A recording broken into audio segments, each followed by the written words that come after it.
नमस्कार, यह आकाशवाणी है। अभी आप मनोज कुमार शर्मा से समाचार सुनेंगे।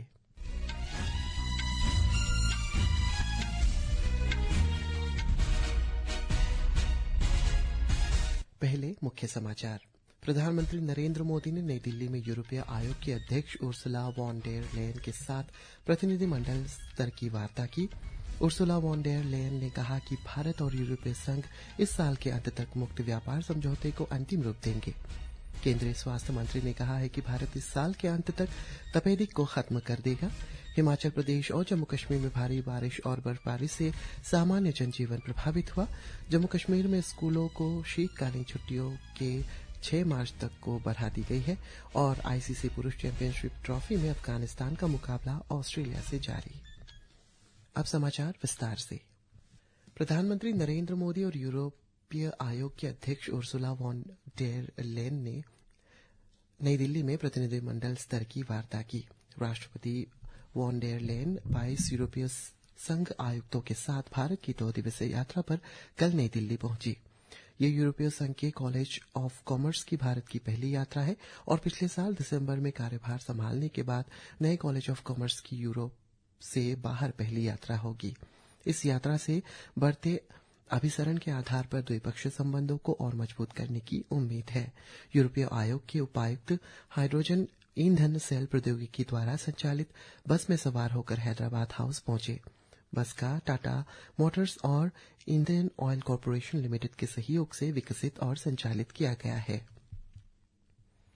भारत और यूरोप 2024 से रणनीतिक साझेदार है और उनके द्विपक्षीय संबंध कई क्षेत्रों में विस्तार की ओर अग्रसर कर रही है। ये संबंध बहुआयामी है और व्यापार, निवेश, जलवायु परिवर्तन और विज्ञान और प्रौद्योगिकी सहित कई क्षेत्रों को कवर करते हैं। यूरोपीय संघ में हाल के मामले में भारत का सबसे बड़ा व्यापारिक साझेदार है।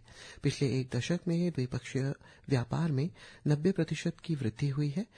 अक्षय ऊर्जा और हाइड्रोजन क्षेत्र में भारतीय और यूरोपीय कंपनियों के बीच व्यापक उद्योग सहयोग है। यूरोपीय संघ और ऊर्जा पर भारत की प्रमुख अंतर्राष्ट्रीय पहल अंतर्राष्ट्रीय और गठबंधन में शामिल हो गया है। भारत दौरे पर आए यूरोपीय आयोग की अध्यक्ष उर्सुला वॉन डेर लेयन ने कहा है कि भारत और यूरोपीय संघ इस साल के अंत तक एक मुक्त व्यापार समझौते को अंतिम रूप देने पर विचार कर रहे हैं। नई दिल्ली में एक कार्यक्रम को संबोधित करते हुए उन्होंने कहा कि प्रधानमंत्री नरेंद्र मोदी और वे इस साल के दौरान इसे पूरा करने के लिए प्रयास करने पर सहमत हुए हैं। सुश्री लेयन ने कहा है कि यूरोपीय संघ और भारत के बीच एक मुक्त व्यापार समझौता दुनिया में कहीं भी अपनी तरह का सबसे बड़ा सौदा होगा। उन्होंने कहा है कि भारत और यूरोपीय संघ के पास भारत मध्य पूर्व यूरोप कॉरिडोर को जीवंत करने का ऐतिहासिक अवसर है। राष्ट्रपति ने कहा कि यूरोप सुरक्षा और रक्षा के लिए अधिक जिम्मेदारी लेने के लिए तैयार है। विदेश मंत्री डॉक्टर एस जयशंकर ने आज नई दिल्ली में वाणिज्य एवं उद्योग मंत्री पीयूष गोयल और सूचना प्रसारण मंत्री अश्विनी वैष्णव के साथ दूसरी भारत यूरोपीय संघ व्यापार एवं प्रौद्योगिकी परिषद की बैठक में भाग लिया। यूरोपीय आयोग की तकनीकी संप्रभुता, सुरक्षा और लोकतंत्र के लिए कार्यकारी उपाध्यक्ष हेना वर्कुन ने व्यापार एवं आर्थिक सुरक्षा आयुक्त मारोस सेफकोविक और स्टार्टअप अनुसंधान एवं नवाचार के लिए यूरोपीय संघ आयुक्त एकातेरिना ज़हारवे ने बैठक में भाग लिया। राष्ट्रपति द्रौपदी मुर्मू ने न्याय आधारित विकसित भारत के निर्माण में फोरेंसिक विज्ञान की महत्वपूर्ण भूमिका को रेखांकित किया है। गांधीनगर में आज राष्ट्रीय फोरेंसिक विज्ञान विश्वविद्यालय के 3रे दीक्षांत समारोह को संबोधित करते हुए राष्ट्रपति ने एक ऐसे विकसित भारत के दृष्टिकोण पर प्रकाश डाला जो भारतीय विरासत को आधुनिकता के साथ जोड़ता है और सभी के लिए न्याय सुनिश्चित करता है। राष्ट्रपति ने समय पर न्याय प्रदान करने में फोरेंसिक विज्ञान के बढ़ते महत्व पर जोर दिया, खासकर अपराध की लगातार बदलती प्रकृति के मद्देनजर। राष्ट्रपति मुर्मू ने फोरेंसिक विज्ञान के क्षेत्र में प्रवेश करने वाली महिला स्नातकों की बढ़ती संख्या पर भी प्रसन्नता व्यक्त की। दीक्षांत समारोह में विभिन्न फोरेंसिक विज्ञान धाराओं के 1500 से अधिक छात्रों को डिग्री और डिप्लोमा प्रदान किए गए। केंद्रीय स्वास्थ्य एवं परिवार कल्याण मंत्री जेपी नड्डा ने आज कहा है कि इस वर्ष तक भारत से तपेदिक यानी टीबी को समाप्त करने के लिए सभी प्रयास जारी है। उन्होंने कहा है कि हालांकि दुनिया में 2030 तक सार्वजनिक स्वास्थ्य के लिए खतरा बन चुके तपेदिक को समाप्त करने का संकल्प लिया है, लेकिन इस संबंध में जिस तरह से काम चल रहा है वो शानदार है और देश इस वर्ष तक तपेदिक को समाप्त करने की उम्मीद कर सकता है। आज ओडिशा के पुरी में भारत में सार्वजनिक स्वास्थ्य सेवा प्रणाली में अच्छे अनुकरणीय अभ्यास एवं नवाचार पर 9वें राष्ट्रीय शिखर सम्मेलन को उद्घाटित करते हुए श्री नड्डा ने कहा कि सरकार द्वारा 2017 में नई स्वास्थ्य नीति अपनाने के बाद कई सुधार हुए हैं।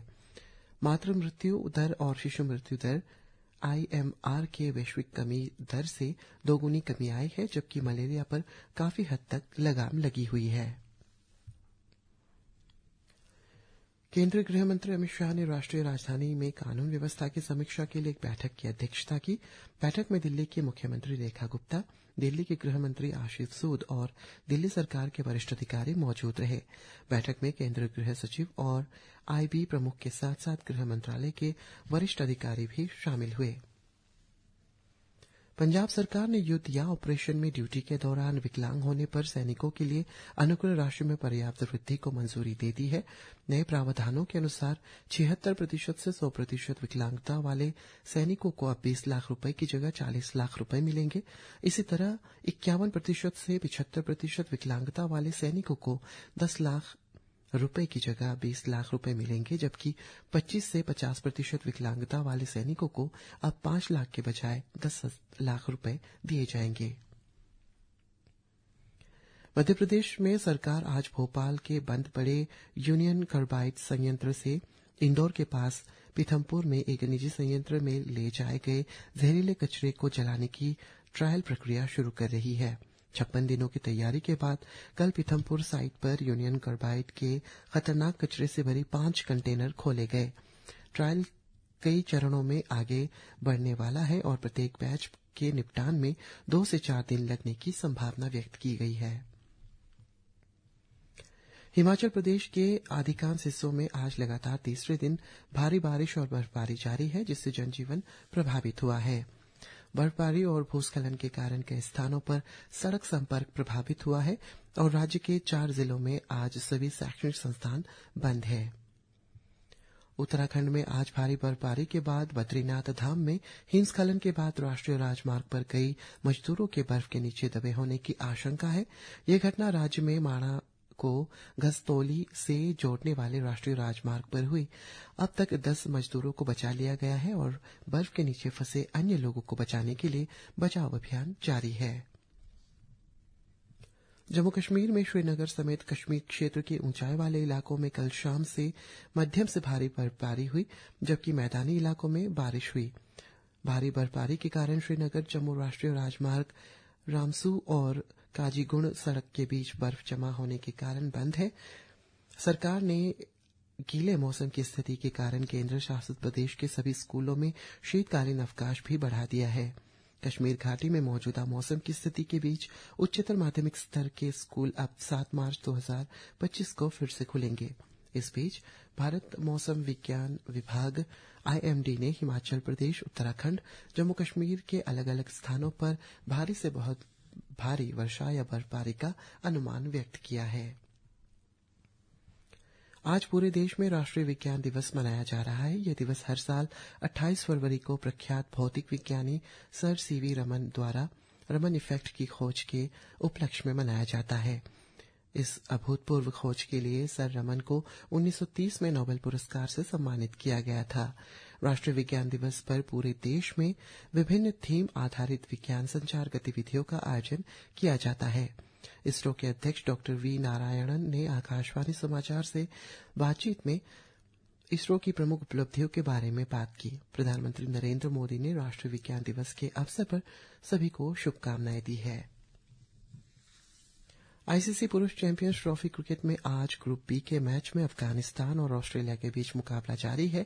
ये मैच लाहौर के गद्दाफी स्टेडियम में दोपहर 2:30 से खेला जा रहा है। अंतिम समाचार मिलने तक अफगानिस्तान ने 36 ओवर में 5 विकेट के नुकसान पर 188 रन बना लिए हैं। ऑस्ट्रेलिया 3 अंकों के साथ अंक तालिका में दूसरे स्थान पर है, जबकि अफगानिस्तान 2 अंकों के साथ तीसरे स्थान पर बना हुआ है। इसी के साथ ये समाचार बुलेटिन समाप्त हुआ। नमस्कार।